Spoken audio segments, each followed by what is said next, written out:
Greetings on behalf of W4W Foundation. Welcome to another session of Friday.Waters. The idea of Friday.Waters is to wet the Fridays with fun and yet get full content for the better understanding about water matters in different possible ways. Friday.Waters has water talkies, book reading, thesis club, and water arts. The focus of Water Reading Club session is to bring author or authors who have written books, novels, comics, etc. on the water matters in order to discuss with them the making of the book, novel, or comic and the issues around the subject covered. Besides bringing interest in water conversation, the session will also increase the outreach of the book or novel in the water networks and in society at large. Today, we shall discuss the making of the book, namely Water Insecurity Among Urban Poor. And to do the honor, we have Dr. Anindita Sarkar, who is the author of this 2019 published book by Adroit Publishers. We have Dr. Mansee Bal Bhargava to introduce her and take the discussion on the book with her. I now invite Dr. Mansee. Thanks, Monami. Thank you so much for initiating the process of book reading session here. And thanks, Anindita, for accepting the invitation and actually taking out time for us, because I know you are writing a lot of other readings and writings for proposals and projects. So before I provide the basic details of the book, let me just briefly introduce Anindita and then get her on board to discuss about it. Dr. Anindita Sarkar is a professor at Department of Geography at Miranda House, University of Delhi, where she has been teaching since 2005. She has completed several funded projects by government and international organizations, and numerous publications are there in her kitty, I must say, which are referred by as varied journals and books as also. Her research is anchored at the intersection of development and environment, and her work shows how technologies and strategies of resource use and access shape spaces. Her published work focuses on how politics facilitate or impede water access through institutions, influencing food security, water security, and livelihood security of people. She has been associated with NCERT, ICSSR, IGNOU, World Bank, EMI, ACIR, to name a few. She has been conferred with the UGC Research Award. She has also received the Delhi University Excellence Award for Teachers for her outstanding contribution to research and academic activities in 2023. At present, she also works as a senior researcher at the Department of Ecology and Natural Resources Management in the Center for Development Research, which is abbreviated as ZEF, University of Bonn in Germany. So we will dig more about the book now, but before that, let me just welcome Anindita once again and also request her to give her opening remarks on conceptualizing the book and the making of the book. What really inspired and intrigued you to make this manuscript, Anindita? And over to you. Yeah, first of all, thank you, Mansee, for inviting me. And this is a great opportunity to talk about my work, which I have done in this book, because unfortunately, COVID-19 coincided with my book release. So the book couldn't have had a greater public interface like me presenting and having a release because we were in COVID. So when Mansee asked me, and I felt so happy, I told my publisher also that this book reading is happening now, and I have not been able to actually share my work with many people and the work that I was doing. So thank you for that. Actually, this book is a part of my research work that I did when I got this UGC Research Award, which was from 2016 till 18. So the work that was that I did during this time was conceptualized around the project. And the project began with the idea of comparing water ATMs in Global South, in Kenya and in Delhi, in Nairobi and in Delhi, because both being Commonwealth countries and in the Global South having similar issues of meeting SDG 6.1, that is affordable, safe water, universal affordable, safe water for everyone. So that was the prime idea which started. Now, when I go to the field, and it was an ethnographic field, so almost around 1.5 years in Nairobi and a year in Delhi. So while in the field, I was able to understand there are many issues which was not my project objective. But you can say it went back and forth. So while listening to the stories in the field, I realized that this book could be conceptualized in a different way.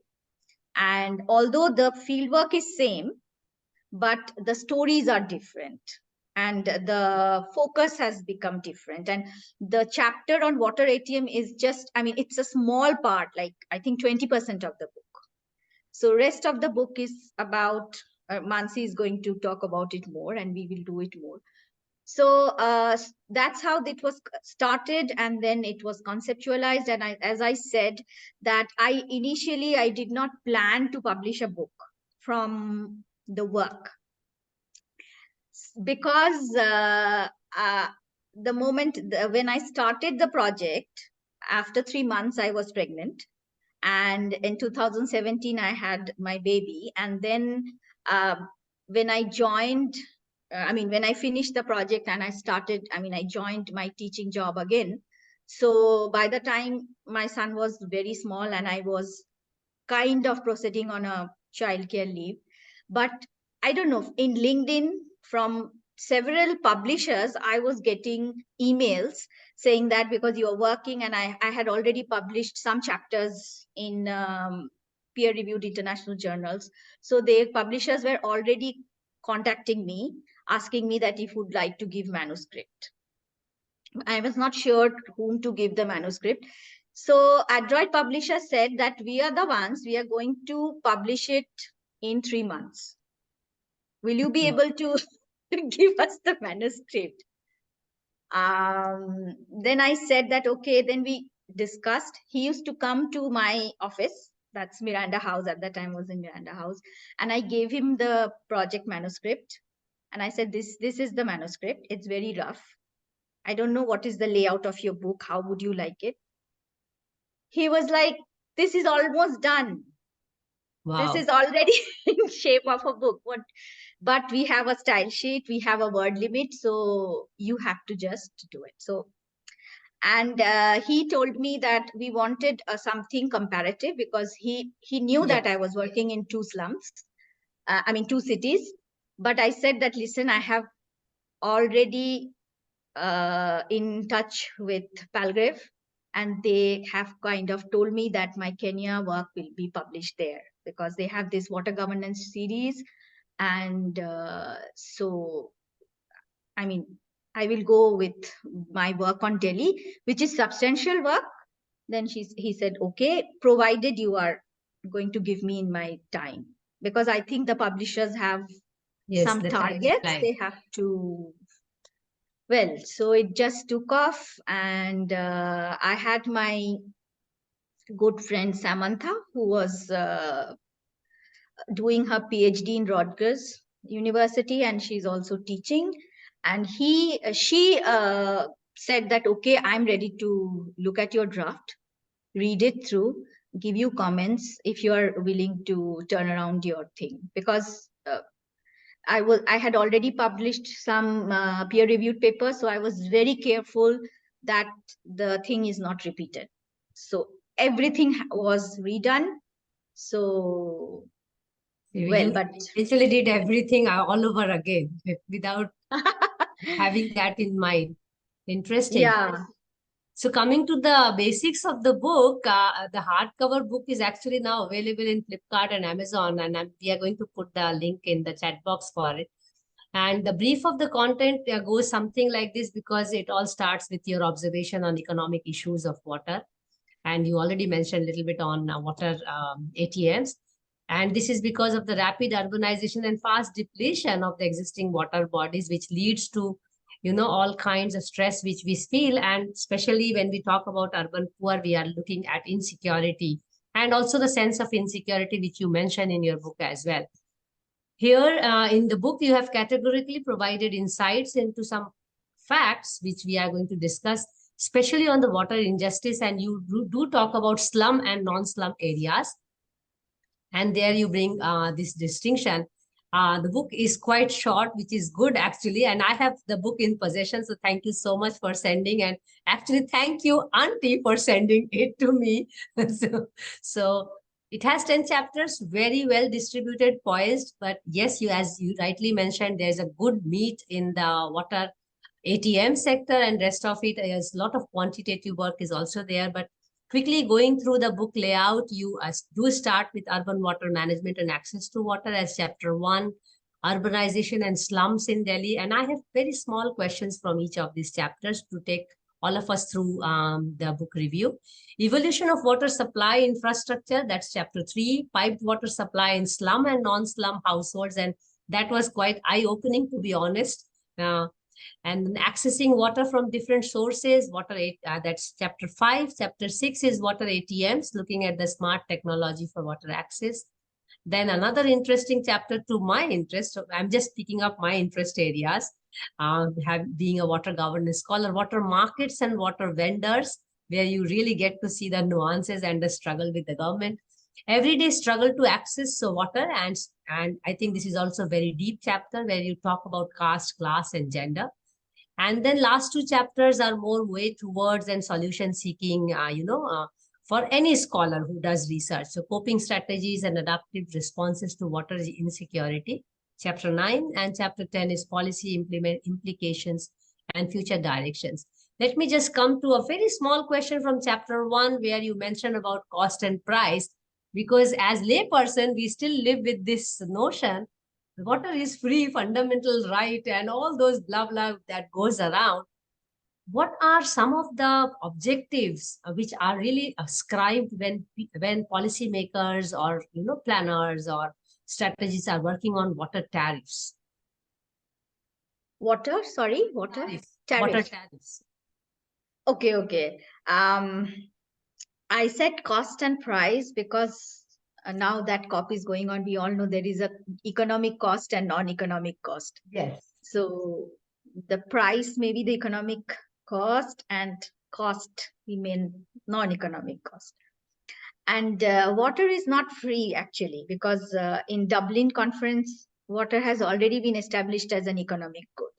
Yes. So anyway, you can say water is free. Still you can say water is free, but now it is the infrastructure is not free. Yes. So the service is not free. So you are not standing under the sky and drinking rainwater, right? So water has to come through the tap, which is an infrastructure. So it requires to be built, maintained, and serviced. And there are services, because the water has to be recycled, sometimes purified, then provided. So that is the thing. The other thing is water, why we call it as an economic good is that it should have a scarcity value. Basically, that is what the governance say, that if it is free, it will be wasted. And then how are these services, the service cost is going to be met. So that is basically the idea. And that's why all over the world, there is something called water tariff. Although they say it water tariff, they mean that the tariff for using our infrastructure and our services. So as a layperson, it's like, as okay. So as a layperson, that's why I said you are not standing under the sky and drinking rainwater. Then you can say it is free, coming from the heaven. So the moment you use the tap and the water is coming in the pipeline, there is some people working, some technology. Yeah, somebody is working there. Okay. Some technology, some machines are there. Some machines are there. Somebody is opening the tap. Somebody is making sure that the water you drink is relatively safe. Yes. So that's huge, huh? That's huge. Yes. So water is actually, that's why not free. Yes. So if you are accessing it from a common water body from a pond or say from a river, it will be free. But the moment you will be accessing through a technology, it will not be free. That's the piped supply. And that is, I think, Yeah. also in our minds when we are drawing groundwater mindlessly, it is this whole attitude we have that it is free. And also, as layperson, we have it that it is endless for us. ज्यादा से ज्यादा Yeah. what we are going to do, थोड़ा और deep bore कर लेंगे, थोड़ा और machine लगा देंगे, something like this. So I want to come to your chapter 2, where you introduce the idea of slum and non-slum areas. I want to understand from you, because you have gone to both the places and did your ethnographic work and perception survey and all. How does it play in the minds of people and in both the kind of section of the society? And also, how do local authorities look at these two sections of the society when they look at water services? So it actually has two questions, but it's more about perception of the two stakeholders. Three stakeholders, actually. Yeah, you mean to say the utility, the non-slum people, and the slum And people. some people, yeah. So here I'll just take a detour and tell you something that Yes. when this concept came to my mind, I was looking, my work was on the slums. So, right. So I was looking at the data that is secondary data to identify where are these scarcity issues so that I could pick up those. So as a social scientist, before we go to the field, we have to identify our field. Yes. So while going through the data, it is very interesting that I see that the slum population water coverage was higher than non-slum population. Yeah. So, yeah. So that was a very striking thing. So the non-slum thing was not in my mind, that it was only slum. So when I got this, then I started digging deeper that how is that possible? Then it shows that the coverage is high, but water supply at home within premises, they call it within premises, only around 37% of slum dwellers have taps at home. So the moment they go out and take water from any pipe that can be in the locality, in the park, in a government office, when they say that yes, I drink from tap water, they are considered covered under a pipe system. So that was the anomaly of the data. So then the piped and non-slum and slum population came to my mind. Now coming to Mansee's question, that the sustainable development goal that all the countries have agreed to follow and meet those goals is to have affordable, safe water for everyone. That's why it is called universal. So the data has to show, the countries will have to provide the data to UN and prove that all their people, all the citizens have tap water supply, because the tap water supply, the piped water supply is considered safe. There are other nuances to it, which we'll discuss later. So there is a hurry to show that all our people are covered under safe, affordable water. So that is statistics, we know, which is not a lie and which is not completely true also. So from that, there is this thing of slum and non-slum. From a governance perspective, that Delhi has the highest universal water coverage in India, which is almost reaching 90%, which is great.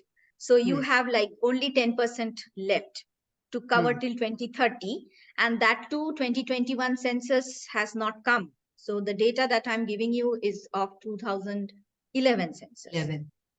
So surely we are meeting the SDG target of 2030. Clearly.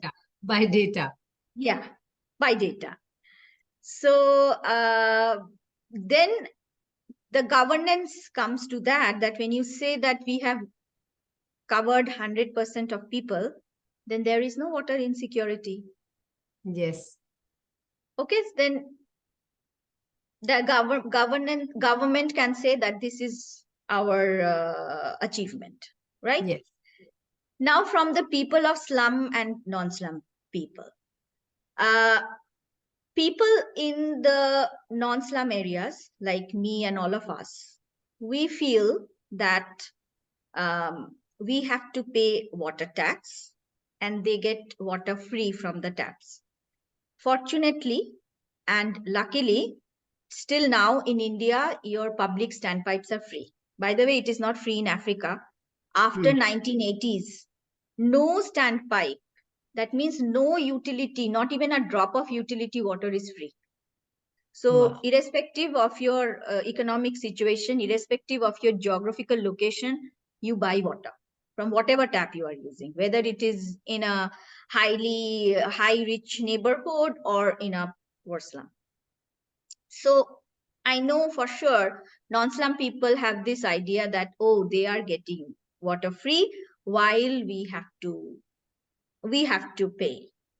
Now Delhi government came up with this great plan of 20,000 kiloliters of free water. So now the non-slum people also get free water, provided they use less than 20,000 kiloliters per month. Whereas the slum people, they think that, well, we have a tap. We are very much covered under the tap system. And they feel very fortunate that they don't have to pay. That's true. But the problem is that many people share that tap. The water comes only 2 hours a day. So in a family in the non-slum household, say 4 people get access to 4 taps. Okay. Yes. For 4 hours a day. Vis-a-vis. Vis-a-vis, say if there are 5 families in a slum, which is also, Mansee, a very good number, because in Africa it is 30 families per tap. Per tap. Wow. Yeah.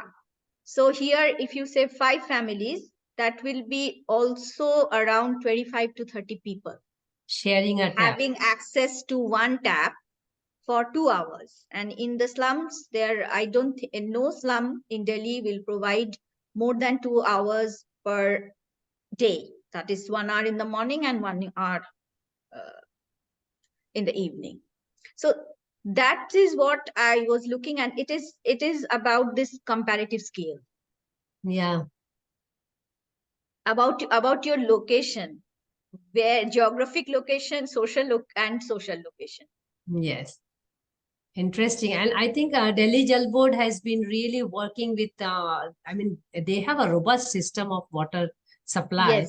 Yes, they have a very robust system of water supply. And another very interesting thing that I saw when I was doing the fieldwork is that they have these GPS enabled water tankers. So that can be booked online. And in the slum, if there is no water supply and it has been booked, and usually the authorities come with the tanker and everybody gets water then. So I won't say there is absolute scarcity, but of course it's a relative thing. Yeah. They have to still wait. Yes.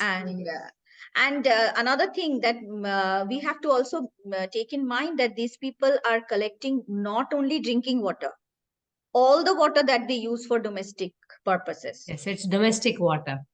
Yes. So even have to take bath or cook, everything. So imagine the amount of water they have to haul. So actually that brings me to a question. I had a question related to it also from chapter 4, which is about common challenges. Let me jump to chapter 5 question, and this is very much related to what you were talking about, the shared water. You just mentioned that in your Kenya example, you saw that 30 families or plus families are sharing a tap, vis-a-vis in Delhi, which is a very good number, where we see 5 families sharing a tap, or 5, 6 or something like that. What it is to share a tap, and we have seen mini wars going around tankers and taps across India. But I would like to know from your field experience, what did people really say? One thing which you made clear, that people are quite happy that at least they get water. Even if it is for less time, they have access to water. And Delhi is a classic example. Maybe you can also reflect upon your experience from other cities in the country.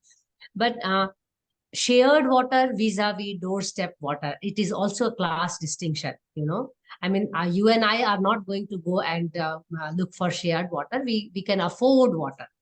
So when we look in India in terms of shared water, and we see these micromanagement of between the women about what water carrying, there are a lot of studies which also says, apart from the water conflicts which they face between each other, there is also social bonding which develops in this public space where they are sharing.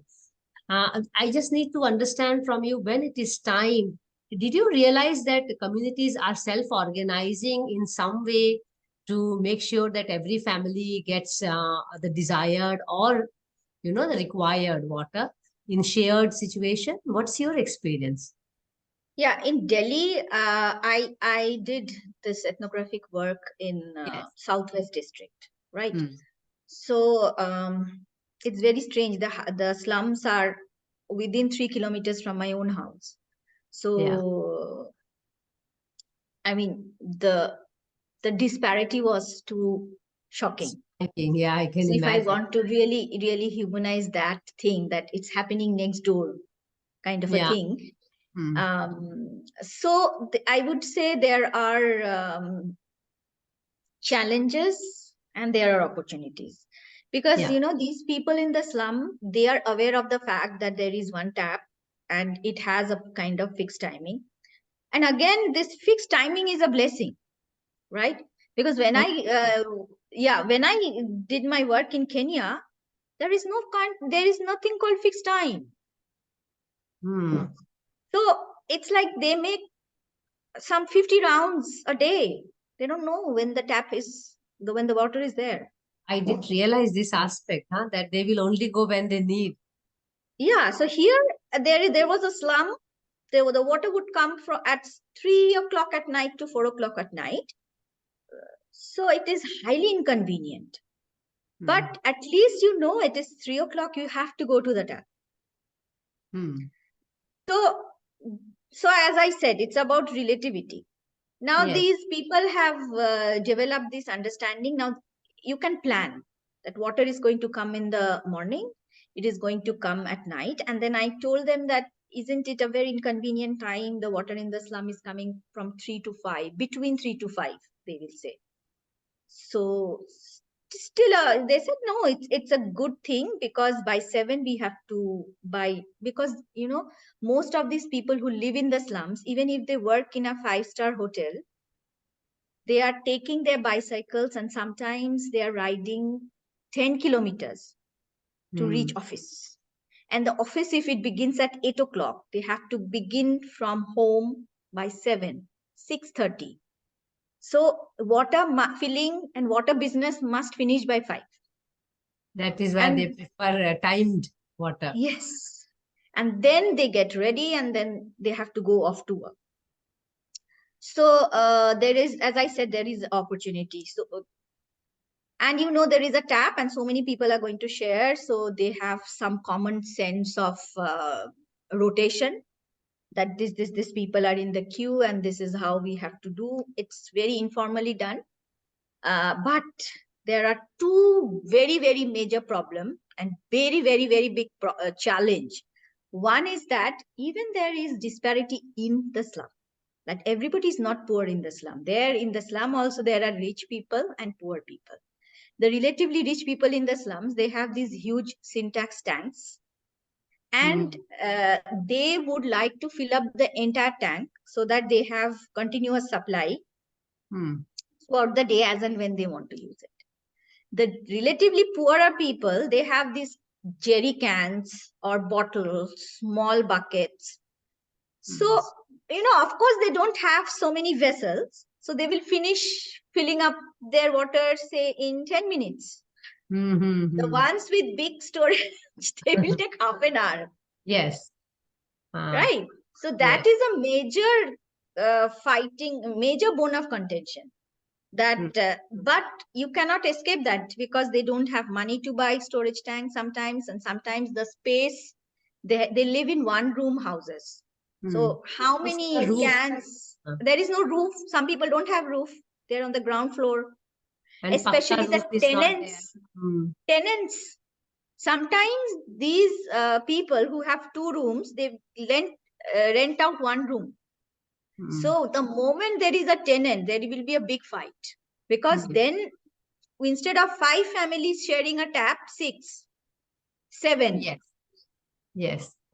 So the moment tenants come, there will be a fight. The moment there is a big tank, there is a fight. The other problem, which was very typical and very peculiar, when there is a breakdown in the tap, then it has to be repaired by people who are using it. Because if you wait for the utility to come, it may be 10 days, it may be 15 days. So they have to collectively, pull in money and then repair the tap. Now the fight will start. They will start saying that people who have big tanks and they take 30 minutes every day, they should pay a higher percentage of that collective money, and we should pay less. Or my family has only 2 people, I pay less. I use less water, I pay less. Somebody has tenants, somebody has many children, they pay more. So there is constant fight about going on this. That's I think micro conflicts which we don't see from outside, apart from some documentaries and pictures. Because we are not part of the game. Still, there are a lot of scholarship available on the social, self-organizing behavior, as you were also mentioning, how they queue up, how they decide. And then, for example, they have these basic rules that nobody is going to take bath near the tap. So they do form some informal rules amongst themselves. They have absolute informal rules, because there should not be any water logging near the tap, because that will become a breeding ground of mosquitoes and fungi. That tap place should be clean and dry. So that they are very, very clear on. Interesting, because when I was reading about water supply system from the local authority side, how do you really see what local authorities have to say about providing water utility to us, which sounds quite easy now, vis-a-vis providing utility to the slum areas? What kind of benchmarking they do? I mean, I assume that it is because it is access to water for all. I'm also assuming it is same standards applied for all. But then I'm sure there are some extra nuances or challenges which they face when they have to lay out the system. And as you already mentioned, if it is a maintenance issue, there are more, complications. Who is going to do when? And local authorities may take much more time, so they have to get it done. Did you really capture some things from local authorities' perspective, like whether they feel about this heat, this local conflict, apart from maintenance and laying out itself, because Delhi, as you mentioned, is still 90% covered. But there are a lot of challenges for local authorities to lay out these water systems, political also, social, and also technical challenges, land challenges. Because many of the slums are many a times encroached on formal lands. Can you give us some insights on the sites which you studied? Yes, actually, I do have very good friendship with the local authorities in Southeast West District, because I had a personal problem with them. When I bought my house in South Delhi, my water bill, how much my water bill was? Can you guess? This was in 2012. 2012. My water bill was something around 53,000 rupees. That was one time, probably when you had when you had bought the house. Which I think Indian is going to accept that bill. That the previous owner has not paid a water bill.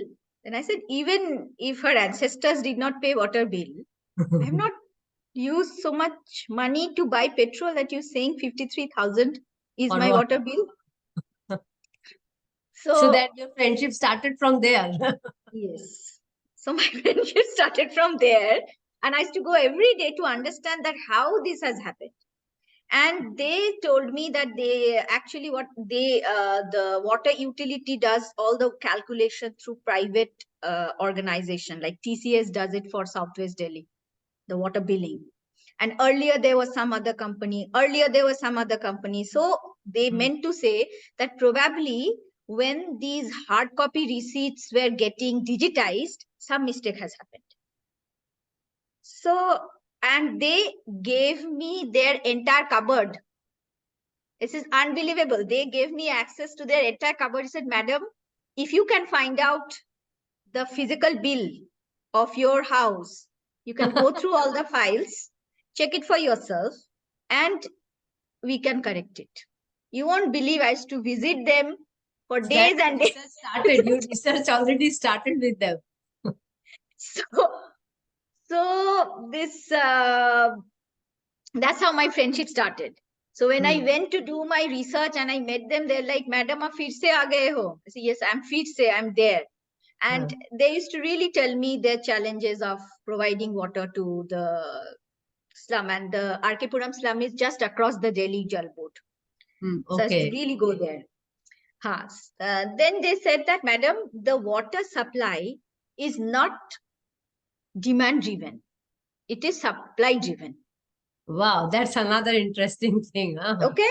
So like the government has a duty to give us water. We don't claim our right. Yeah, so they said that this thing, madam, it is supply driven, is not demand driven. So we get this much water, and then we have to supply this much water.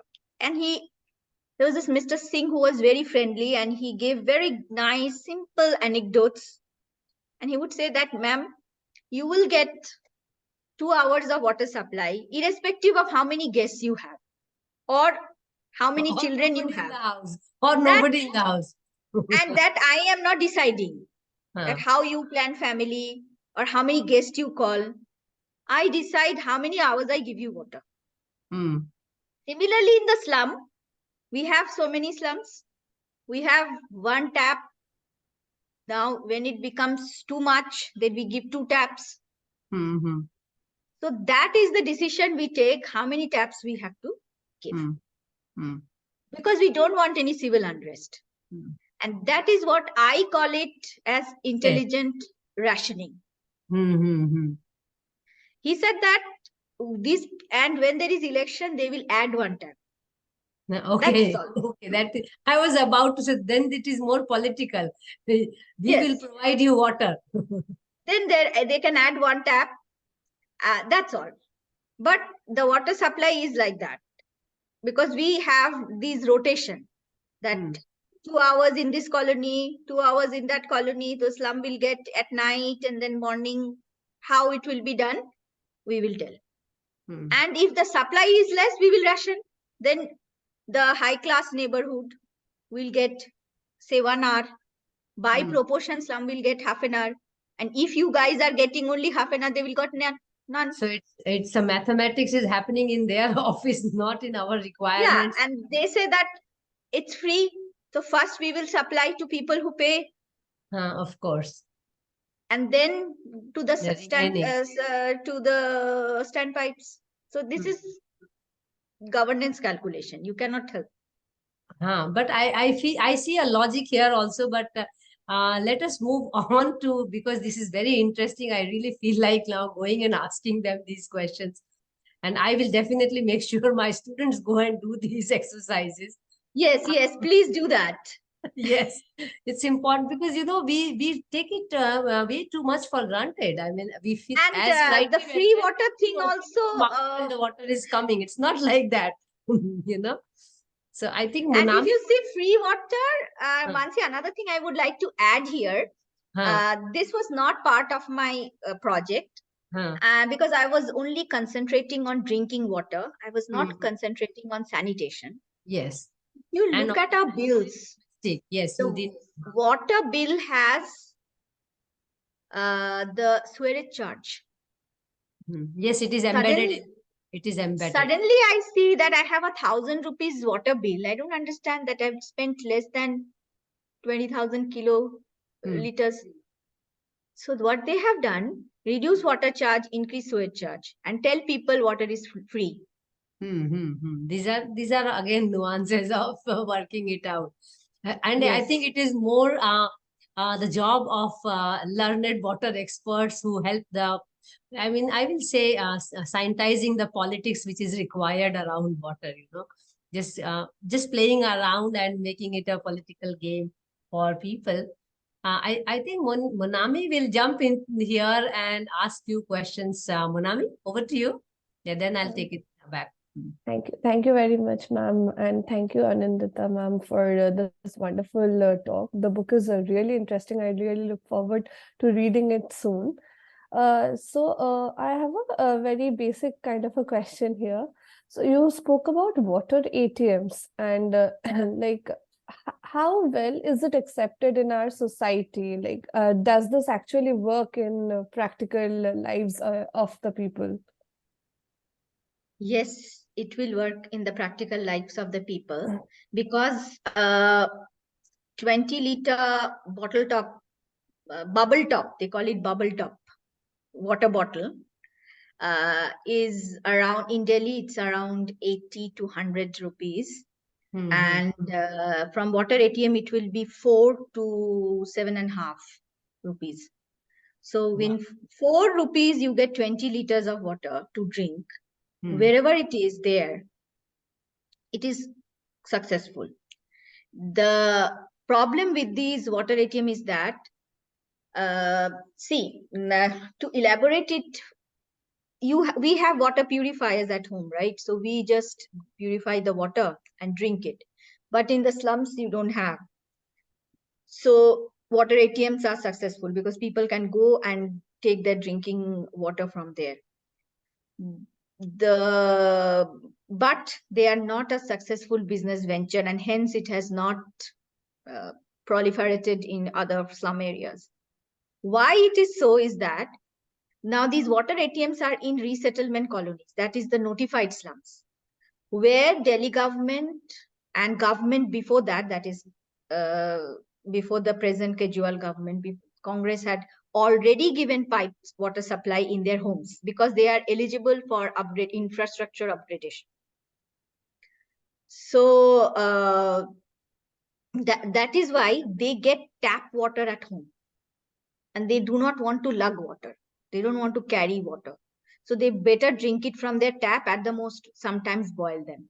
But some people in the slums whose houses are near the water ATMs, they have got super excited and super used to drinking that water because the taste is obviously good and then they like it.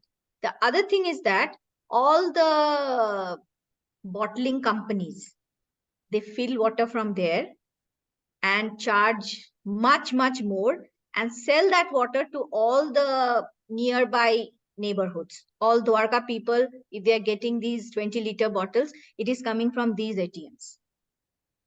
And Wow. for them, it's just a business of carrying water. They are just taking money to carry water, fill it up from the ATM and give.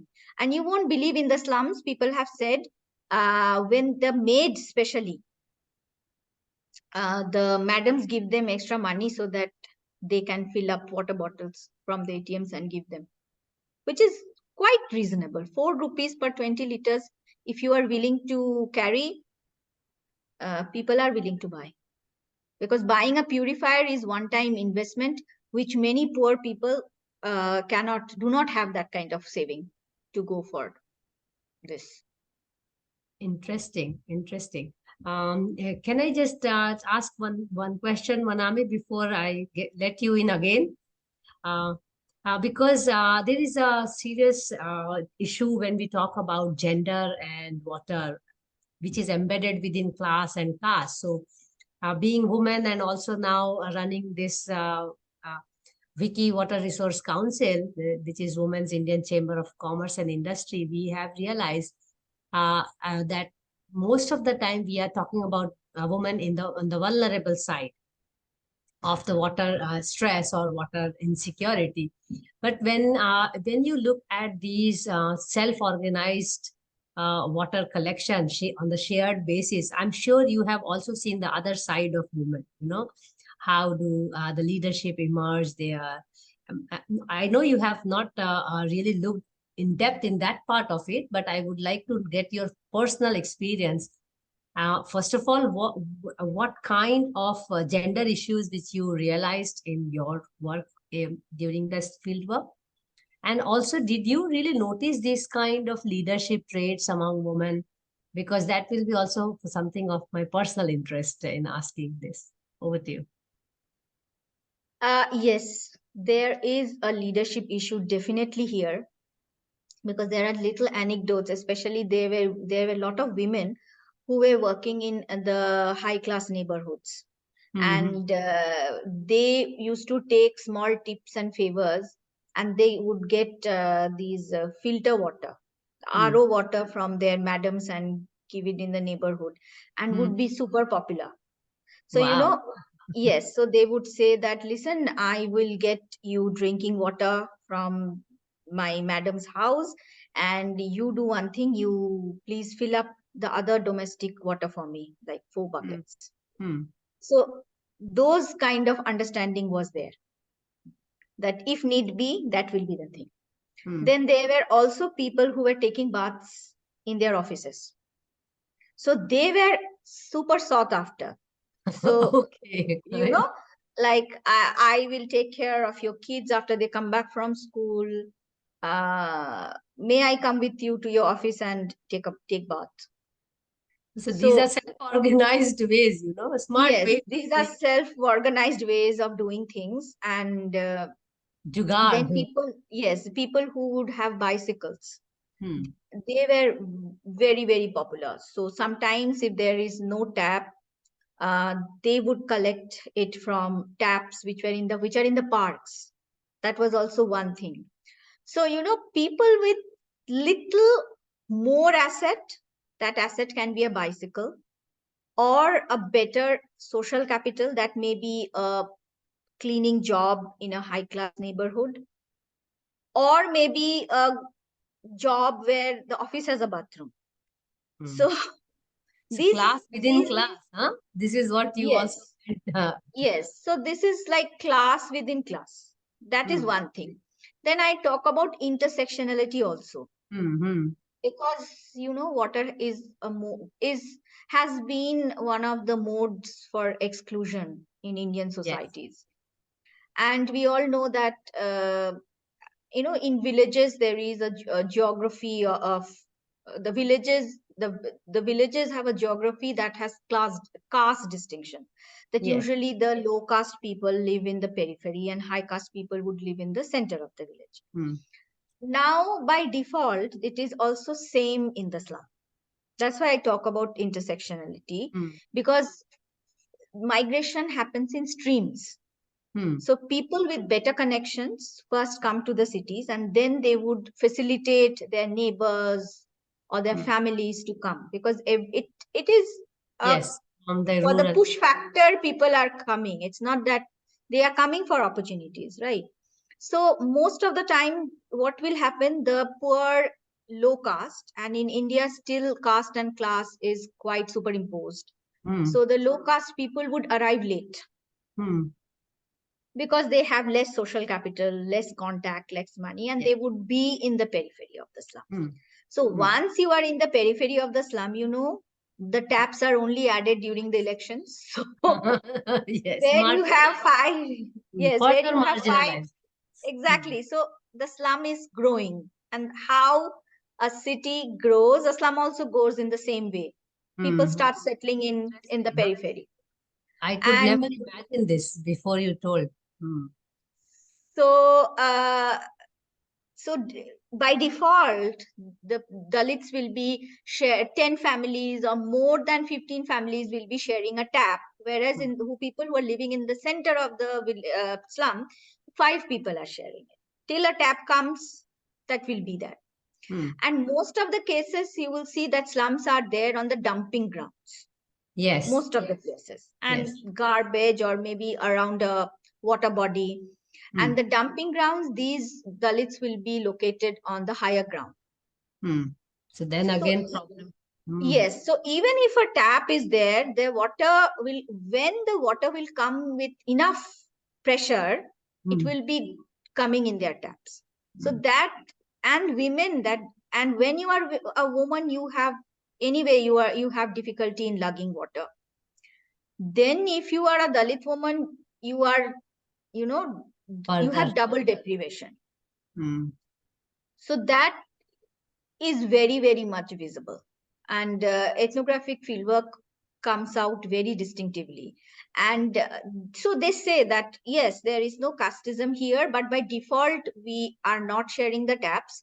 And even if we go to the center of the slum and take water from somebody else's tap, that informal arrangement will then go haywire. Yeah. Because everybody has a fixed kind of a thing, and then nobody would give you that leverage to come and take water from that. So maybe exclusion is just an excuse, or it is just for convenience. When something is so scarce, people are actually fighting for it. And ironically, we don't even see it from naked eye when we are looking at. I mean, being researcher, you could see, but we don't even imagine. Yeah. Monami, would you like to ask the question? Because being a scholar and aspiring for PhD, maybe the next question is interesting for you. Yes, ma'am. I'll definitely do that. Thank you very much.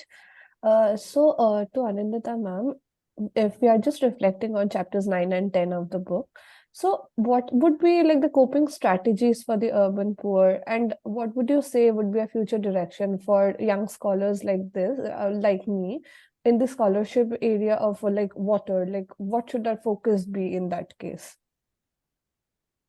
Some people say that it is quite well studied, but I would say that every day new nuances are emerging. And as I said, it is also about space and time, depending on where you are doing your research and when you are doing it.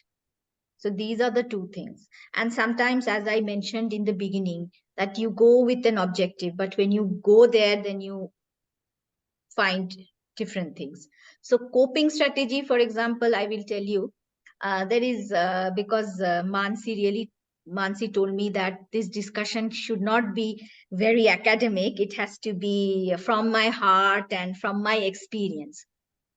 There is a recent experiment going on in UN, in Bonn.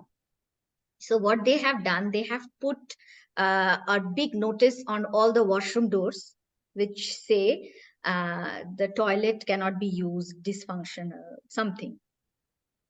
So suppose you want to go to toilet and you suddenly go there and you see there is a notice, and then you're like, oh, what do I do? Where do I go? And you are, for some time, you're so stressed, then you go and search for another one. There also, there is a big notice. This one is also dysfunctional. Then you go to they go to another one. This is also dysfunctional. Then you come to know that this is an experiment to tell privileged people like us that suppose your toilet has no water and it is dysfunctional, what do you do? Just to make you feel like the people who live in the slums. Very, very important. Yeah. So now I come to the coping strategies.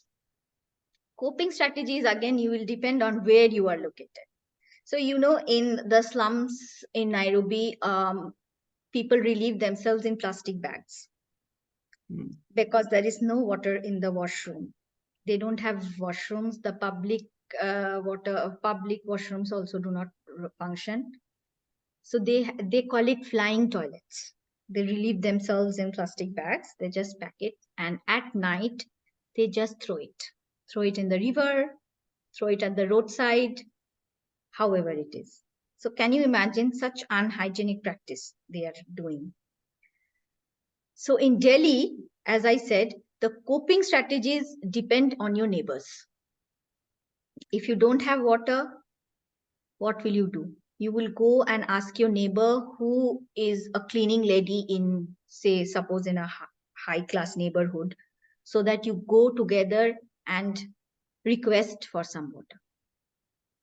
Or you go to a public park or a public office where there is a tap, you take water. You go without a bath for several days. But luckily in Delhi, if you book a tanker, which I said is very much GPS enabled, the tanker is going to come. And they have a rotation system. Like thrice a week, the tanker comes. And there are also wells and tube wells, much illegal. The digging of well from 1986 is illegal in Delhi, but people still have their existing wells and they do get some water, but they don't drink the well water because it's not suitable for drinking. So, and interesting coping strategy in Nairobi, women start buying diapers. I was shocked that how can you buy diaper is very expensive. I said, no, water is more expensive than diaper. So if you have to clean our babies many times, it is difficult. So let them be on diapers.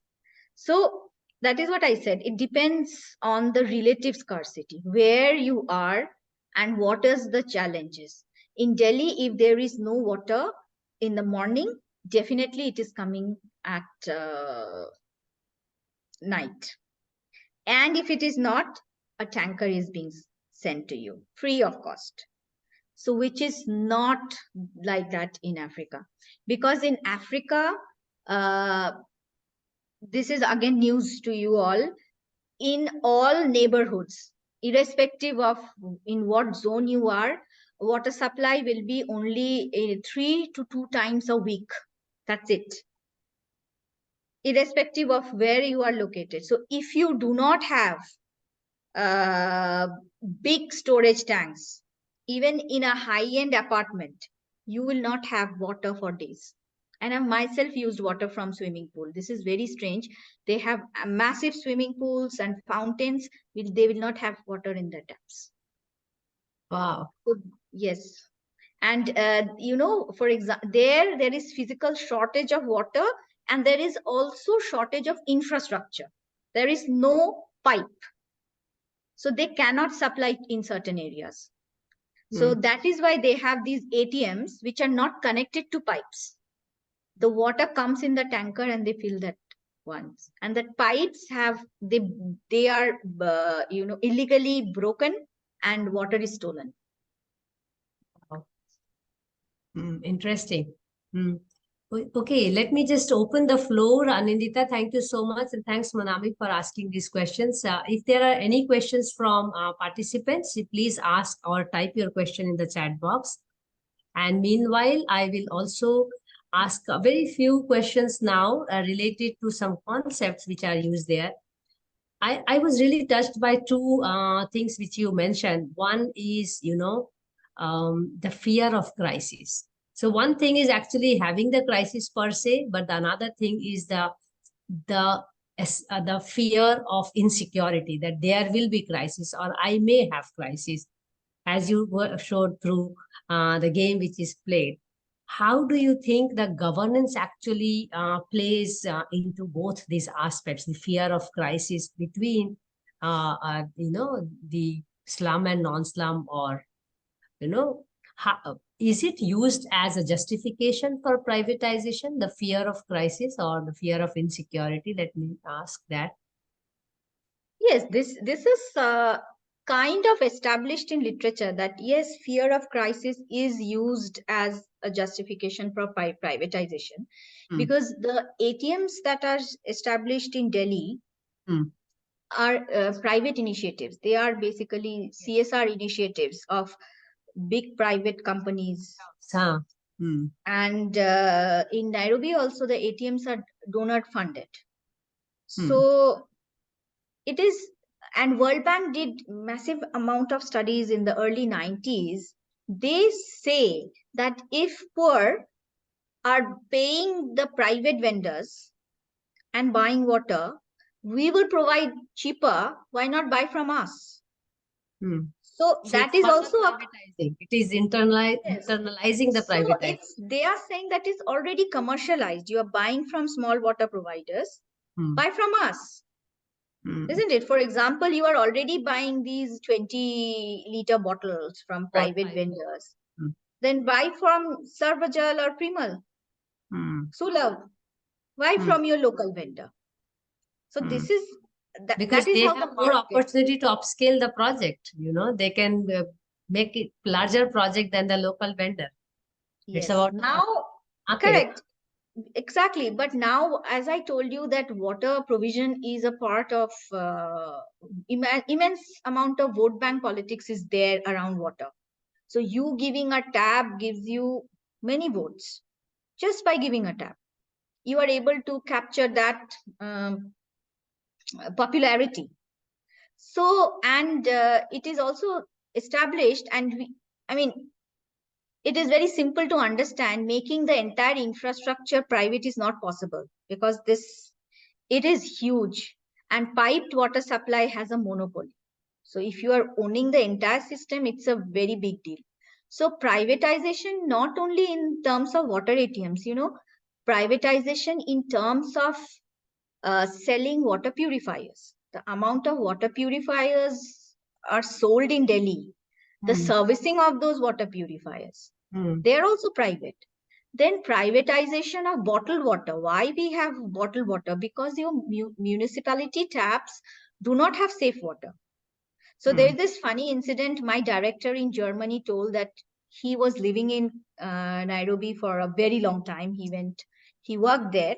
So he said that, when I went there, I was drinking from the tap, because here in Europe, people drink from the tap. The tap water is much better in quality than the bottled waters in India. Netherlands say that they have better quality than the bottled water. Yes. And then he said that I was getting dysentery because water is also cultural. He said, I never knew that tap water is safe. So again, you come back to that UN definition of safe water. Every tap water is not safe. So water is intermittent. So I want to buy a tank. Tank is also a private thing that you are buying, right? Then water is not safe. So I buy a purifier. That is also privatization. I cannot invest one-time money. So I keep on buying these 20-liter waters. That is also privatization. Yes. And, people in India, they would come to Europe, they buy water and drink. I used to also do the same. First time I came in Germany in 2003, I go to a shop, I ask, give me water. They give me water. When I drink it, it is sparkling water.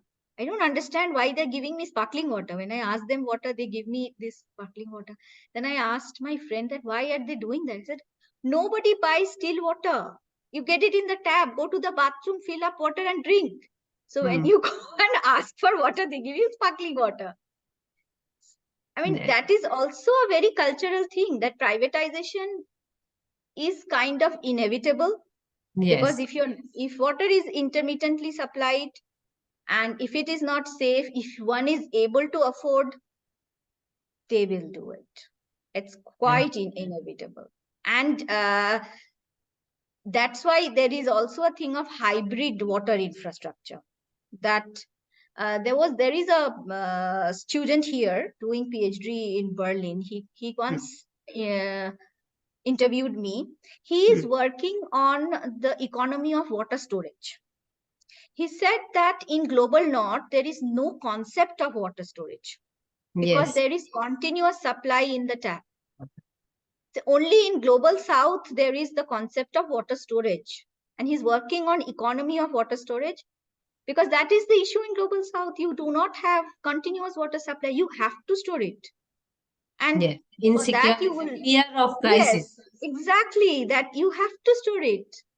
And we don't even understand it's a fear of crisis. As I told you that it is supply driven, not demand driven. That is where you also use the concept of production of thirst. It's and the utility will call it intelligent rationing. That we have to ration. Otherwise, there will be a feud. This is really, we can just go on and on this because These are some things which we don't even discuss on a daily basis about water, because we take it so much for granted. You open the tap and you get it, and then you just forget it. So you get and forget, and rest is the headache of the provider or the profit of the manufacturer, the private agencies. But you do also talk about that the private market of water is a minority in a way, because government is a major stakeholder in provision of water. And you also mentioned just now in the discussion that when the funding agencies like World Bank and all, they see that people are buying water at a higher cost, they jump into the market and internalize the market or promote the privatization, and they come up with a cheaper model or more economic price tags. In this kind of given situation, where do you see the scholarship of water markets or water cost and price or tariff or water insecurity is heading towards, where we do want to talk about access to all? Do you see a day in very soon? Because I don't see that all cities, especially in India, are going to achieve SDG 6 as we claim to. Delhi maybe yes, but only one city. But where is the governance heading for in this direction? If we are calling a privatization of water indirectly as access to water, or do you see the scope of privatization taking over the whole government? Because right now they are minority. And are there enough scholarship on water privatization as you go across countries and work on this field? Yeah, actually, as I said, that water privatization is there very much. Water services are already privatized. As I said, that the billing process is private. For Yes, example, in Delhi, the bills are generated by TCS. yes, Okay, so the meters are private. yes. Uh, Bottles are private. The Bottles RO are plants private. are private. RO plants are private. Your own tiny water purifier, that AquaGuard you have, that's private. Your Hmm. syntax tank is private. Hmm. So there is massive private thing going on. The only thing is it is in disintegrated mode. So is Yes, that's what I said, hybrid way of privatization. okay? Yes. Okay, so now, for example, I give you that primal thought that we do water privatization, and water privatization has happened in Arab countries. It is not successful in Africa because the private companies say that it's a very big deal to collect water bills. Bills. So it is very difficult to collect meter. Collecting water bill is very difficult, and most of the time the politicians give waiver. So the private companies will not like that. Yeah. And water privatization, that's why the universal network privatization has not happened. But definitely splintered way of privatization is there. Look at the enormous amount of bottle industry. So in Yes. that way, water ATM is a very good innovation, I would say. It would reduce plastic waste. Yes. Instead of buying water, like you take your own thela to your mother dairy, you take your own bottle to the water ATM and buy it. So, At least you so reduce the production of plastic and consumption of it. yes, plastic and consumption, it is one thing. And then, but these water ATMs are also not making any business. Is it? Because, yes, if they were making business, you would see them booming. Yes, that is true. I was thinking again, because we just discussed that because privatization of water in this form is still a minority, because there are alternate source, which is the government pipeline. Probably it is the economies of scale which is not making them viable options. Otherwise, yes, just like Yes, I because remember in my childhood, telephone booths every other corner of the street. That likewise, it probably in future we may have water ATMs every corner of the city. Every lane you will find water ATMs. yes, because there is this Arab company. Once they contacted me, they have developed a technology that will produce water from the air. So you have to have that machine, and then it captures the humidity from the air and gives you drinking water. I am also So working with one of the organization like that. Okay. Hmm. So you see, you don't need the pipes at all. You just need the ATM, then that water ATM. So you don't know how the technology will be in future. But definitely the pipe system, we should just hold on to it for as much long as we can, because there were no pipe water system anywhere in the world. When people started dying of waterborne disease like cholera, that's when the pipe system came.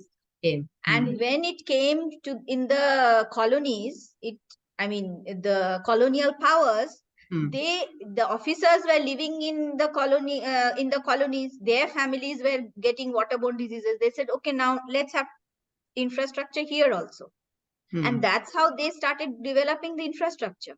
And now what has happened? Infrastructure is not growing.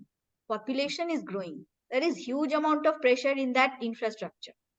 And like Mansee has rightly pointed out, the other problem is the land, legality of the land, because it will require the infrastructure will require land. So the water ATMs at this moment, they are in the resettlement colonies, which are already notified by the government, and they have pipe supply at homes. And by the way, they have given land to these private companies to have on lease. the lease, to have these infrastructure set up. Had these water ATMs been in the JJ colonies, where there is no piped system at home, it would have definitely benefited the people more. But then the private companies will not take any chance, and also the land is not notified. They're sitting on somebody else's land. So government cannot lease out to the private firms. And I think it has a deeper issue in it, because the moment these things are formally inducted into the system, there are human rights issues where things will pop up, and probably the informality has to be, formalized, which has happened. Many slums have been formalized over the time. Yes. Because the services are provided. It's a chicken and egg, so that either the land has to be formalized or housing has to be formalized to give the services. But I think in Delhi, that last time it was formalized was in long back. But there is a process, long back, 1990. Yeah. If the services are given upfront, which often happens in the political scenario, people can also go from the informal sector and claim rights, because the services or they will have the tendency to encroach the land for longer time. So these are further nuances which go beyond discussing about water. But I think in the interest of time, we have to bring a closure to this conversation. And definitely it was really worth discussing and very enlightening. Some of the facts are striking still in my head. So maybe more facts I get from you. And for the time being, I hand it over to Monami to do the formal vote of thanks. Thanks, Anindita. More to learn from you. Thank you, ma'am. And thank you, Dr. Anindita, for this wonderful session. This was really a very good learning experience for all of us. And I'm sure we'll all take this book up and read it in our times. And we get to learn a lot more when we read it. So coming to the next week's session announcement. Next week, please join us for the next Friday.Waters session on Thesis Club on December 15th at 5 p.m. on seasonal changes in cell size of the dominant diatom species in the waters of the Lake Biwa, Japan, with Devshomo. And for the next Wednesdays for Water, do join us on December 13th at 5 p.m. for a discussion on media coverage on water matters. Thank you very much. Please circulate and visit our website for more information.